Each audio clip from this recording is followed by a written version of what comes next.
अगर आप 18% कर देंगे जिन प्रोडक्ट्स पे 18% नहीं है, जिन पे 10 है, 5 है और वो बढ़ के 18 होगा तो डेफिनेटली महंगाई में इजाफा होगा। लेकिन मैं ये कहना चाह रहा हूँ कि आप जो है 18% करें, लेकिन ऑनलाइन पेमेंट्स पे अगर आप कम कर देंगे तो लोग इनकरेज होंगे कि वो कैश कम यूज करें। जब कैश कम यूज करेंगे लोग नेट में आएंगे, जब नेट में आएंगे तो बाद में टैक्सेस में इजाफा हो सकता है। इन्फ्लेशन में डिक्लाइन आया है, माइनस हुई है इन्फ्लेशन, ये बात सही है।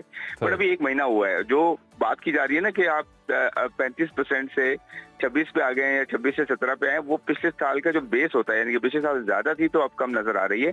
लेकिन मुझे लगता है अगले 2-3 महीने में अब शुरू हो गया सिलसिला, अल्हम्दुलिल्लाह के नीचे चीजें हो रही है। लेकिन इंटरनेशनल प्राइसेस अगर सही रहती हैं, रुपया स्टेबल नहीं होगा और कमी आए। हमारे साथ माहिर मईशत खुर्रम शहजाद साहब मौजूद हैं। खुर्रम साहब, thank you so much for your time. एक तरफ गैर मुल्की सरमायाकारी के दावे हो रहे हैं सर, तो दूसरी तरफ IMF के नए प्रोग्राम के लिए नई शराइत भी सामने आ रही हैं। क्या लग रहा है आने वाला जो विफाकी बजट है कैसा होगा?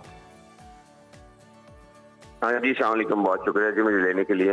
देखिए, वफाकी बजट जो है वो काफ़ी ज़्यादा जो है इस मरतबा आप ये एक्सपेक्ट करें कि टैक्सेस में जो है इजाफा होगा, लेकिन होपफुली नए एरियाज पे टैक्सेस लगेंगे। जैसे कि हमने बात करते आए हम कि रिटेल, होलसेल ट्रेड, उसके अलावा एग्रीकल्चर, रियल एस्टेट और दूसरे एरियाज ऐसे हैं जिनमें जो है वो टैक्सेस बहुत कम जो है वसूल किए जाते हैं। और एग्जिस्टिंग जो फॉर्मल सेक्टर है और सैलरीड क्लास है, इन पे टैक्सेस बहुत ज्यादा है। तो मैं होप करता हूँ कि इन पे टैक्सेस नहीं लगेंगे, एटलीस्ट ज्यादा नहीं होंगे या नहीं जो है टैक्स जो है उनका रेट नहीं लगेगा ज्यादा, बल्कि कमी होना ज्यादा बेहतर होगा। लेकिन मुश्किल लगता है मुझे कि कमी होगी, बट एटलीस्ट इजाफा ना हो।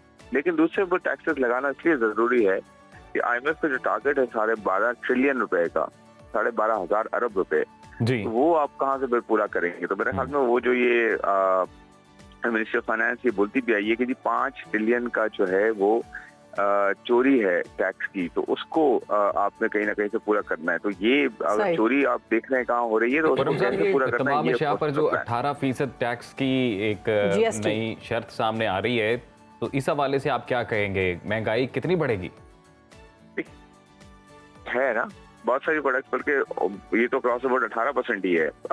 कुछ प्रोडक्ट्स हैं जिन पे नहीं है, जैसे कि फूड प्रोडक्ट्स हैं या और कुछ बेसिक अशिया खुर्दनोश की हैं जिन पे जो 18% नहीं है।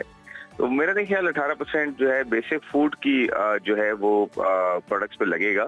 18% ऑलरेडी आप देख लें across the board 18% sales tax है। मेरा नहीं ख्याल सेल्स टैक्स बढ़ाना चाहिए, तो सेल्स टैक्स बढ़ाने से ऑफकोर्स महंगाई में काफी ज्यादा इजाफा हो सकता है। और दूसरी बात यह है, सेल्स टैक्स को एक्चुअली अगर आपको कैश इकोनॉमी को कम करना है और लोगों को टैक्स नेट में लाना है, तो कैश इकोनॉमी को कम करने के लिए आपको इंसेंटिव इस तरह से देना होगा कि अगर आप ऑनलाइन पेमेंट करते हैं या कार्ड के थ्रू कर, आप जो गवर्नमेंट के अपने जैसे मीट जो प्लेटफॉर्म्स हैं, रास्ट हो गया, इस तरह के जो प्लेटफॉर्म्स हैं, इसके थ्रू पेमेंट करते हैं, तो आपके लिए सेल्स टैक्स 10 से 5% होना चाहिए ताकि लोगों को इंसेंटिव मिले। सब ये जो अशिया ज़रूरिया की बात हो रही है, जैसे मीट है या फिर जो मेडिकल में ज़्यादातर चीज़ें इस्तेमाल होती है, सर्जिकल जो आलात हैं जिस तरह से उनकी यूजेज होती है, उस पर गालिबन 18% GST उस तरह से नहीं है। तो कहा यह जा रहा है कि अक्रॉस द बोर्ड इस तरह से होगा, तो अगर उन पे भी जब लगेगा GST तो आपको लग रहा है कि एक महंगाई तो बढ़ेगी?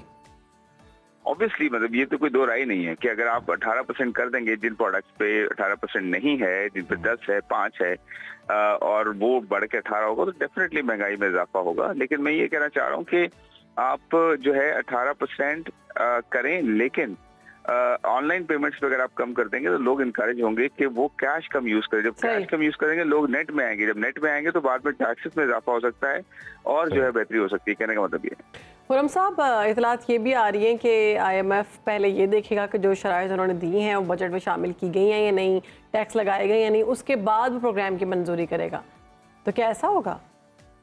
जी, और ये लास्ट टाइम भी ऐसे ही हुआ है। SB जो आपने साइन किया था, जो शॉर्ट प्रोग्राम था, केयरटेकर गवर्नमेंट के दौर में हुआ था, तो वो भी अब तो यही हो रहा है ना। देखें, हमने क्रेडिबिलिटी अपनी बहुत खो दी है या कम कर दी है। पिछले 24 प्रोग्रामों में 20 प्रोग्राम ऐसे थे जिसमें, या 21 प्रोग्राम ऐसे थे जिसमें IMF ये कहता था कि जी आप पैसे ले लें और फिर काम करें, और दुनिया भर में इस तरह से होता है। लेकिन आपने क्रेडिबिलिटी इतनी कम की है, वो काम नहीं किए पैसे लेकर जो कि करने चाहिए थे, और सब्सिडियां दे दी और जाया किए पैसे मुख्तलिफ हुकूमतों ने।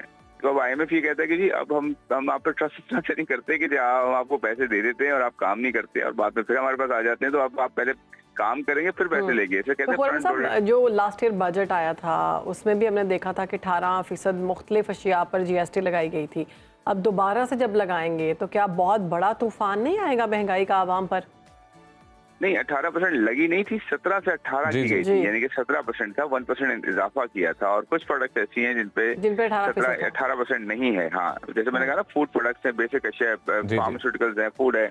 लेकिन अब जो है अगर सब पे किया जाता है तो बिल्कुल डेफिनेटली महंगाई में इजाफा होगा, और बेसिक अशिया पे बिल्कुल नहीं करना चाहिए, उस पर तो खुरम कम साहब, करना चाहिए इनफैक्ट। अभी जो सिचुएशन ओवरऑल है इकोनॉमी की हमारे सामने, और जिस तरह से इनिशिएटिव लिया जा रहा है हुकूमत की जानिब से, आपको इस सारी सूरत हाल में कोई सिल्वर लाइनिंग नजर आती है? कोई हालात बेहतर होते नजर आते हैं?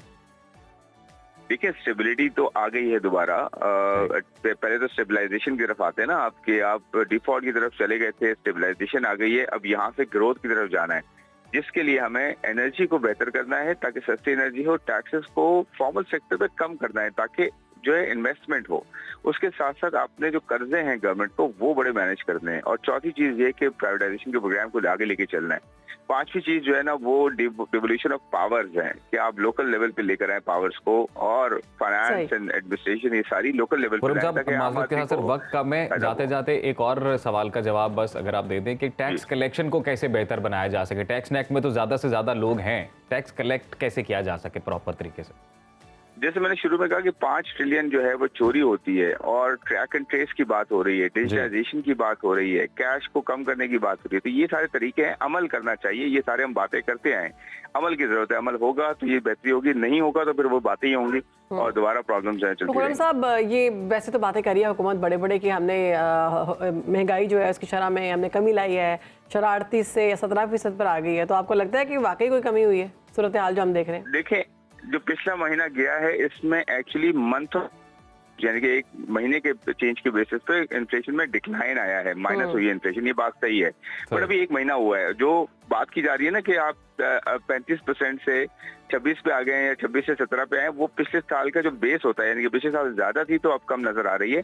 लेकिन मुझे लगता है अगले 2-3 महीने में अब शुरू हो गया सिलसिला, अल्हम्दुलिल्लाह के नीचे चीजें हो रही है। लेकिन इंटरनेशनल प्राइसेस अगर सही रहती हैं, रुपया स्टेबल नहीं होगा और कमी आहिस्ता आहिस्ता हो ठीक है, बहुत शुक्रिया आपका खुरम शहजाद साहब, हमारे थे माहिर मईशत, और बता रहे थे कि मईशत की बहाली के लिए और IMF का जो नया प्रोग्राम है उसकी मंजूरी के लिए कौन कौन सी चीज़ें और कौन कौन से ख़तरनाक महंगाई के तूफ़ान और बजट और उसके साथ साथ टैक्सेस हमारे खाते में पड़ेंगे।